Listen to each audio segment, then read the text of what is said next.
Hey all, your old pal Westy here. Welcome back just west of a food forest. We had a big rainstorm last night, so I'm just out checking on some of the friends.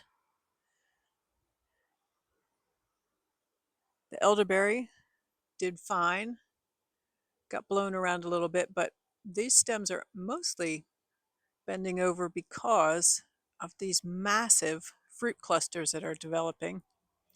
We have got more than enough here for a year's supply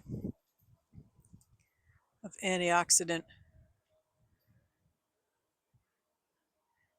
and probably enough to give away, which having exactly what you need is a great feeling, and having more than you need and enough to share is an outstanding feeling. But that looks good. That looks all right. And just opposite the elderberry is one of our medlars, and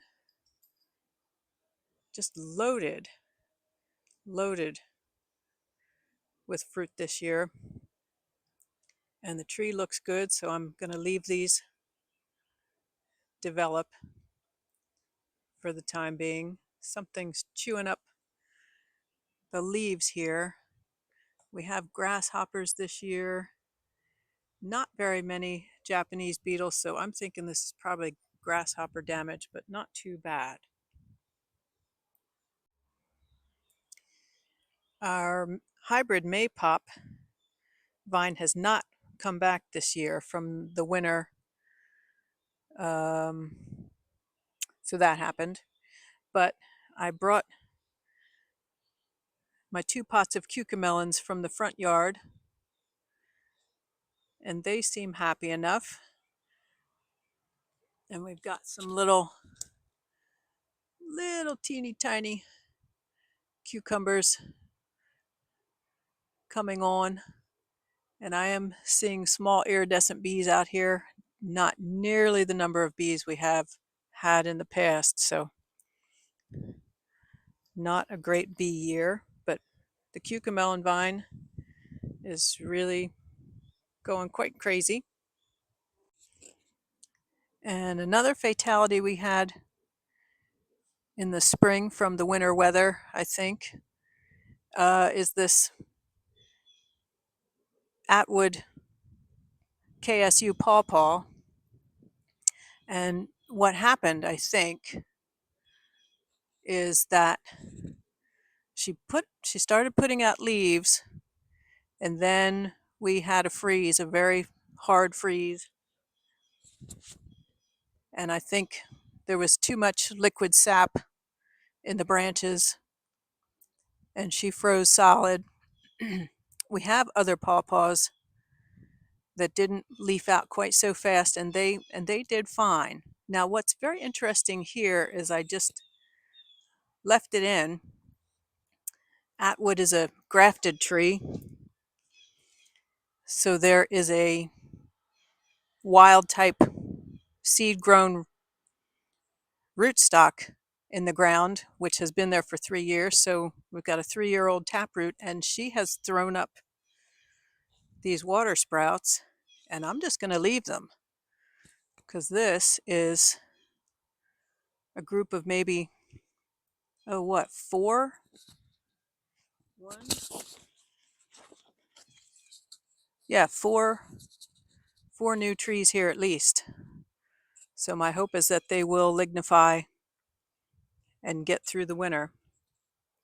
But they are exceeding the height of the original graft by quite a bit. So that's going well. So that's fine. That worked out. And the baby dwarf hazelnut, this one's doing really, really well this year. Little bit of sunburn, getting sunburn on lots of different kinds of plants with the way the heat has been. We're just finishing a solar maximum, so very intense radiation. even on moderate temperature days. But both of the hazelnuts are doing really, really well. These are American native dwarf hazelnuts. And this is Bermuda grass, which was all over the backyard. And it's just a constant readjustment. It grows stems so long that they overcome any kind of coverage that you can think of. But I'm just going to have to keep working away at it. This is one of our lilacs, and she's doing very well this year. They were teeny tiny plants when they first came 3 years ago and had a tough time in the 2 drought summers, but doing very well this year, even with the Bermuda grass. So I'm going to have to get some cardboard and work at that again. But all in all, doing really, really well. We even this morning got new flowers on that elderberry. So that's what's going on today of note, and I will see you next time.